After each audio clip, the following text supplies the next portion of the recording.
YouTube. What's going on? It's your boy Buddha back in the building for another 5-star unit showcase video where we're going to be taking a look at Shift Meredy or Inventive Queen Meredy, a character who resembles another very popular fiction character. Looks like Meredy adopted and found Tony Stark borrowed one of his Iron Man suits, which design-wise I think has made her a pretty big fan favorite in the Last Cloudia community. Rightfully so. Very cool design, very fun, quirky waifu. Makes sense why she is an eye catcher. Despite the design, you guys know we usually give the typical respect to a unit when we open up these unit showcases. And your boy, as you can see, already unlocked the ward here because we unfortunately started filming this video without hitting the record button. So the ward was unlocked off camera, sadly, but we can see Inventive Queen Meredy's ward, machine equipped, physical damage plus 1%. I am curious to know the actual list of accumulated wards I have up until this point. Since your boy is trying not to think about the fact that I did press record about 15 minutes ago, we're just going to jump right into the summary. You can see we've got the 110 out of 110, 120 out of 120, 4th Awakened, and 90 SC ready to go, plus any duplicates that we've been able to get. I think we were able to get 2 Meredy Prisms, if I'm not mistaken, maybe 1. However, your boy has accumulated an effective 3 duplicates of Shift Meredy, giving us 96 SC to play with in this build video. Looking at her typing, right, is a machine type.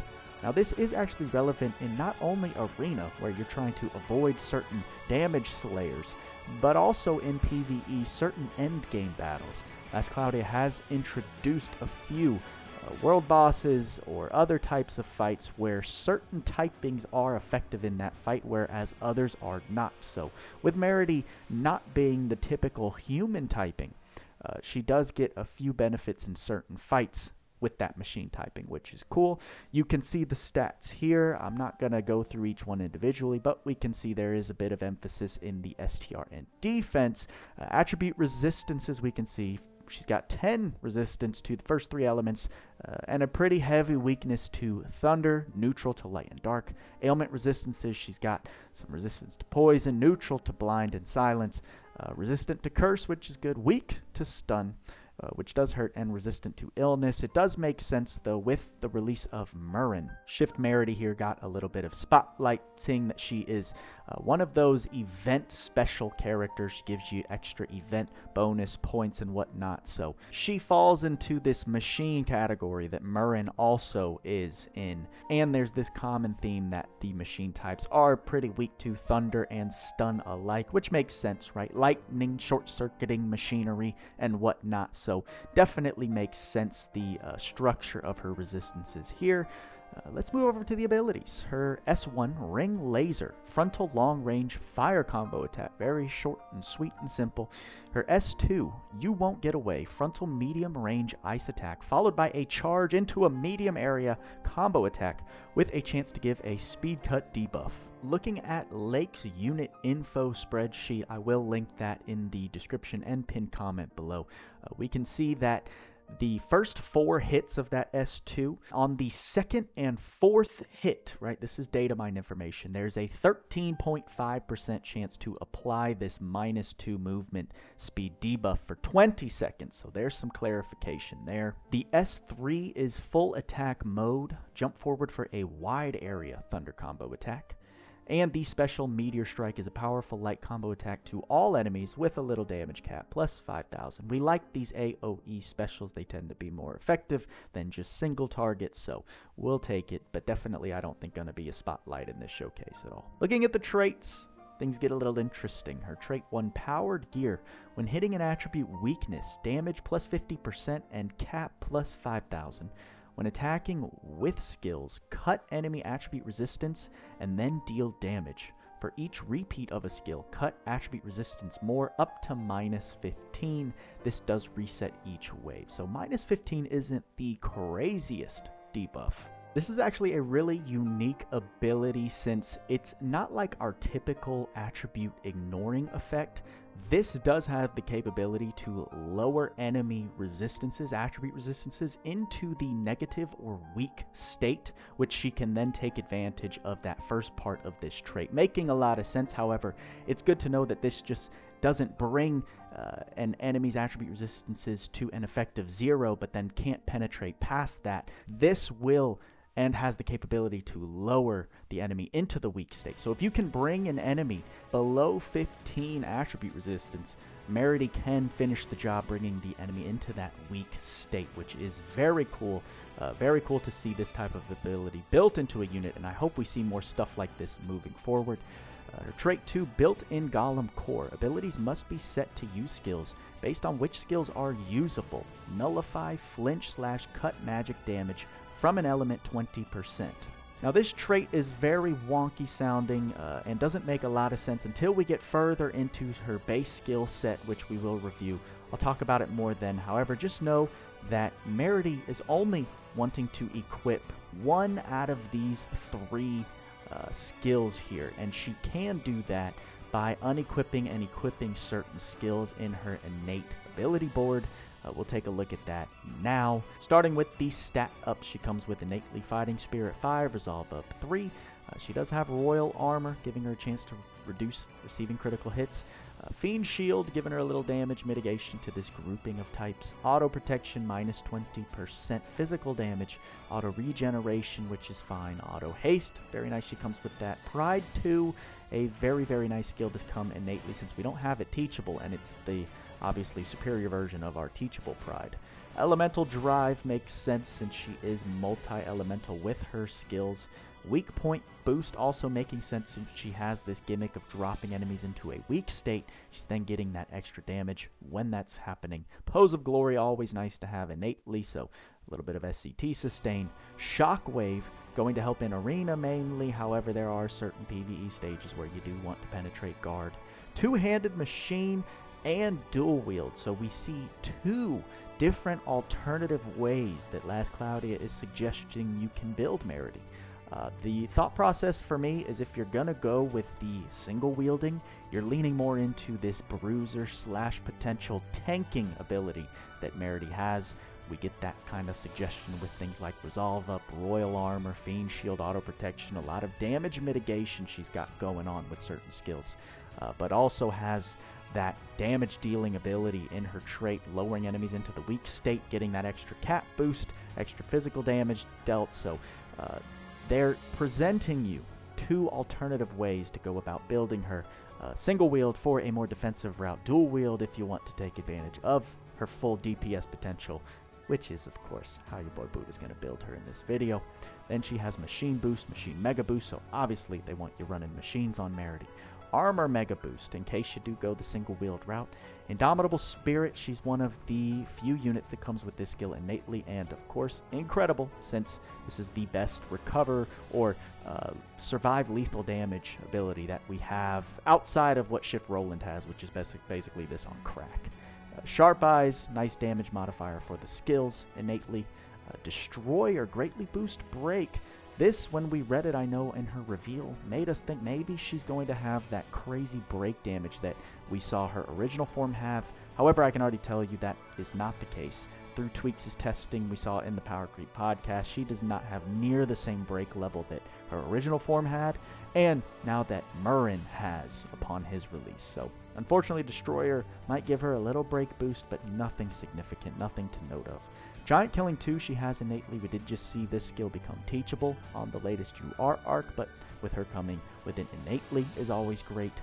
Beast Alliance, a little stat boost for any other units that have this skill equipped in the party, although without it being an innate ability, this SC return on this skill is horrendous. Would never recommend equipping this if the unit doesn't already have it innately. Extra weakness attack during anti-type effect and attribute weakness attacks. Chance of extra attack. Now, she doesn't have any slayers or special boost built in her innately, but this does offer the extra attack when an enemy is weak, which again follows with Meredy's attacking weak enemy theme. Oma Medic System. When afflicted with a basic status ailment, chance to recover HP 20% and heal the status ailment. I'm not sure on the actual percentage here. Let's go ahead and check Lake's Gold Mine. Search Oma. This is going to be a 45% chance. When you're getting inflicted with that ailment, there's a 45% chance you won't get inflicted. You'll just heal 20% HP, basically. So only herself, her original form, and Meryn currently have this ability innately. Auto Degravity Boots. Chance to resist flinch from physical attacks. I mean, it's not quite super armor. Definitely not on the same level. But it's very, very potent, actually. When receiving physical damage, 87% chance for flinch immunity, essentially. And this does activate per hit instead of per attack. So it's not quite super armor since it's only relevant to physical damage, but still a great percentage chance per hit to basically just not get flinched out of whatever attack you're doing. Then we get into the skills that are specific to that trait 2 that we mentioned. Laser Arm, Radiator, and Missile Pod. These skills let you disable the use of her S1, 2, and 3. And you might be thinking, why the heck would I do that? Well, now that we know we can manually disable those skills at will, that trait 2 makes a lot more sense, because when you do only have one of them out of the 3 equipped, you're getting a 200% damage boost, and you're getting that nullification from flinch and damage mitigation from the corresponding element that it lays out in the traits, right? So the S1 gives you that resistance to earth, the S2 gives you that resistance to fire, and the S3 gives you that resistance to ice. You're also raising the damage cap, I forgot to mention. So she's getting a ton more damage cap when you do choose to equip one out of the 3. You're getting more SCT charge. It's a lot of benefits she gets by only using one out of the 3 skills that are available to her. So we're definitely going to be taking advantage of that, and starting with Laser Arm, I'm just going to let you know now. We'll just turn the other 2 off immediately. And then finally, Dash Boost. When using a regular attack or skill, boost movement speed if far enough away from an enemy. Not sure why it didn't just say when using a physical attack, since physical is regular and skill attacks. Interesting that they separated that definition. However, getting movement speed in the kit, you guys know I like my movement speed on a physical type character. So, SMeredy also has this skill that you can cast, Limiter Release. For 20 seconds, HP, Strength, Defense, Int, Mind plus 30%, and boost the chance of Auto Degravity Boots activating. You can do this once per wave. Totally forgot to talk about this since I didn't set my skills correctly when we first reviewed them, but wanted to bring it up. However, I don't proceed to use this in any of the coming battles because I just don't think it's that important or that good to warrant really focusing on it. So wanted to mention it since I forgot, but definitely not something that we're missing out on too much. That's gonna do it for her innate skills. Quite a cool kit she has. Very cool that she is able to go either single wield or dual wield, and you get some great SC saves either way. But as you guys know, I'm gonna be building her dual wield. We know that we want to enhance that physical damage, always up to a consistent damage cap, or as close as we can get. So we'll be focusing on putting damage modifiers on her. We want to make sure her sustain is there, so we don't have any HP sustain other than Indomitable Spirit upon taking lethal damage. So we'll definitely want to include a little bit of crit as well as that Proud Force for that HP sustain. Probably build off of her Pose of Glory, give her some SCT sustain, right? She does have Sharp Eyes innately, so we want a reliable way to regain MP, probably in the form of Goddess Kiss or Pose of Honor. And then any extra SC we have laying around, we'll maybe throw on some more speed with her, maybe enhance her damage mitigation if that's the route you want to go, or just give her some extra stats at the tail end of the build. And we're going to be doing these showcases a little differently. I've been talking for 20 minutes, But instead of going through and doing a general build together, I think we've done enough videos where that long video format is due for a revamp. So now we're just going to go straight into battles. I will showcase the set skills I have depending on the battle we're taking on, the equipment, and of course the arc, and probably just do a little narrating over the battles that I choose to take Meredy in coming up next. Hopefully I can do these first take. This is my first time narrating over gameplay that I've pre-recorded, but you guys can see we're rocking the general DPS build in our typical stage, Chapter 6-9. You guys saw the build posted up on the screen before it shrunk down, and now we get the just visual run-through of what Meredy's looking like solo in a multi-wave, multi-enemy content, which is what this build is mainly made for. I didn't really back off of any limited skills, UR arcs, pieces of gear, right? I just wanted to create a build that I felt would be very strong and do very well in content like this. This is what I consider general content, right? What your typical story content is going to be. Multi-wave, multi-enemy, that's the keyword right there. Those are the keywords. So you can see Meredy just kind of plowing through these stages. We're focusing on her S1 with these different showcases because I believe that's going to be her best skill to use. It's the most fun skill she has in her kit, in my opinion.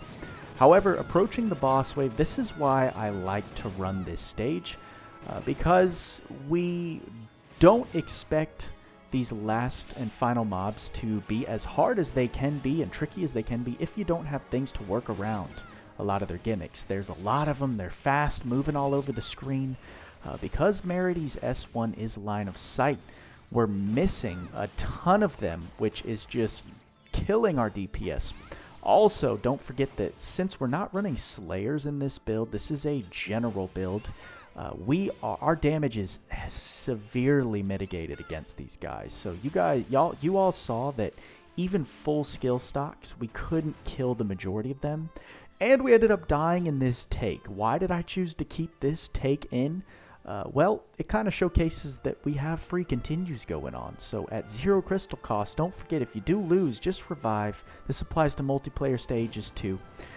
And I figured why not just start with my special and a full set of S1s ready to go, just to get this showcase over with.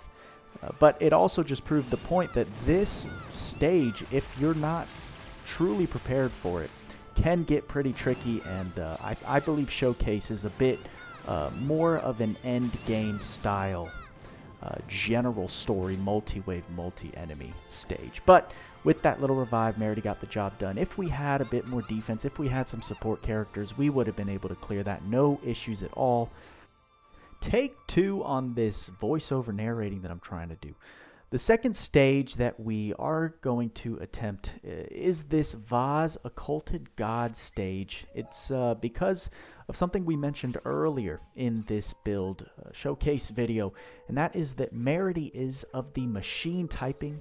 This stage in particular can be a bit tricky for those who don't research beforehand, because the boss cannot take damage from anything that is a human type. So no soldiers, no snipers, no sorcerers can actually deal damage to this boss. You need non-human type physical DPS, if I'm not mistaken. I'm not sure if magic DPS works. I haven't tested. However, as you can see, Meredy does pretty well as a solo DPS carry in this stage. I tried not to bring too much limited things here. Equipment, arc, skills, all of this build is pretty much very accessible. I think no matter when you start the game, the skills I used are basically all on SSR arcs or below.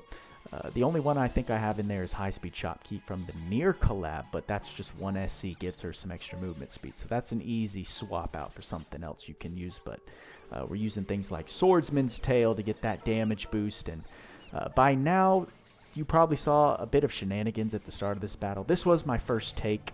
It wasn't until a bit into the fight that I decided, alright, let's just charge up Meredy's skill stocks with Spirit Breath and Healing Winds from Spirit Maiden Tyria, and then just dump a good like 4 or 5 of her S1s before we start charging up again, refresh our defensive buffs in order to eat the Vaahs nuke, the nuke ults that it's pumping out.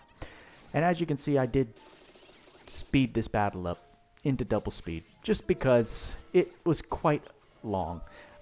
Meredy is in no means like the fastest DPS, right? She's not one of the fastest.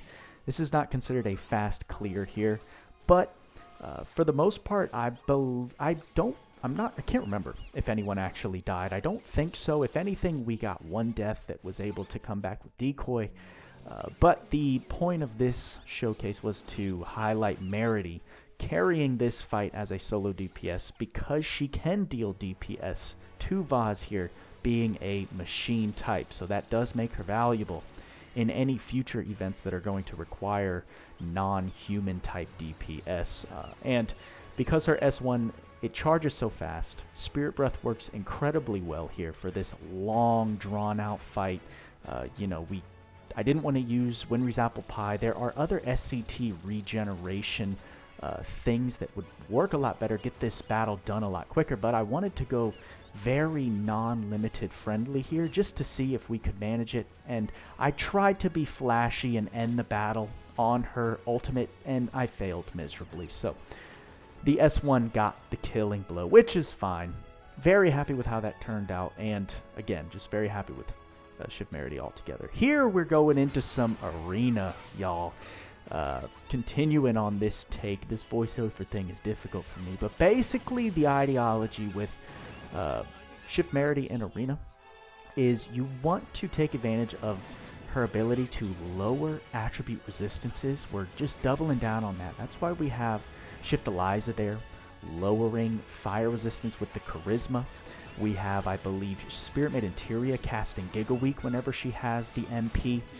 So getting a combined 40 attribute resistance lowered, and then SMeredy getting that extra minus 15. We're just dropping these enemies' fire resistances so far below, because as we know, her S1 is of the fire element, that with Trishula there, just so we have coverage before we drop them into the weak state, and dual wielding with freaking Kagutsuchi's AER and then Godforged. She's just a menace. You saw that the arc we're using is Game Master. Y'all know, if you've been around for a while, I slaved away for months trying to get that arc basically utilized to its fullest. And, I mean, look at the results. I went and did 3 arena battles back to back. And we are in Super League. We're definitely not at the top rank since the season just started over again. But we can see that SMeredy in arena, if you have a nice little team comp built for her, is absolutely insane. Now, I am happy with this final battle because, as we can see, she is struggling to deal damage to our boy Granados. And I'm like, dang, why is Granados so tanky right now? Granados does have his innate effect that does not allow for attribute resistance cutting. So if the enemy or the defense right here has pushed him above into the positive resistance for these elements, I can actually not do anything to him. However, I did just see that he had negative fire resistance. So after we killed him once and he lost all of those one-time before death buffs, it was very quick work of the rest of the team. And SMeredy, just a fantastic arena DPS. As you guys can see, SMeredy, I think, lives up to a lot of the excitement that many of us had when we first saw her kit, and thought about what we could do with her at an end game level, what she'd look like with some fun tools and equipment and skills attached to her. I'm definitely not disappointed. I know a lot of people that do choose to build her and use her are pleasantly surprised and usually have a good time. She's definitely not sitting like at the top of the DPS meta or performing any one role in the best way in this game. However, as you expand your roster and as we continue to get hopefully more content that introduces the need to have more units readily accessible, SMeredy, I think, will be a fantastic addition to your account once you get to that point where you can maybe reprioritize, build her out, start having some fun with some units. Let me know what you guys thought of this video, any changes you'd make to certain builds to accomplish certain things. If you're using her, how are you building her, and what are you enjoying out of her kit? That's all I got for you this time, guys. Like, subscribe, bell noties, and turn on all noties. If you're new to the Booda Gang channel, welcome. If you're new to Last Cloudia overall, be sure to check out my 2022 Beginner's Guide that I just posted. That link will be in the description and in the pinned comment below. And I hope this video helped you out in some way, shape, or form. Like we always say, work hard, play harder. See you in the next video.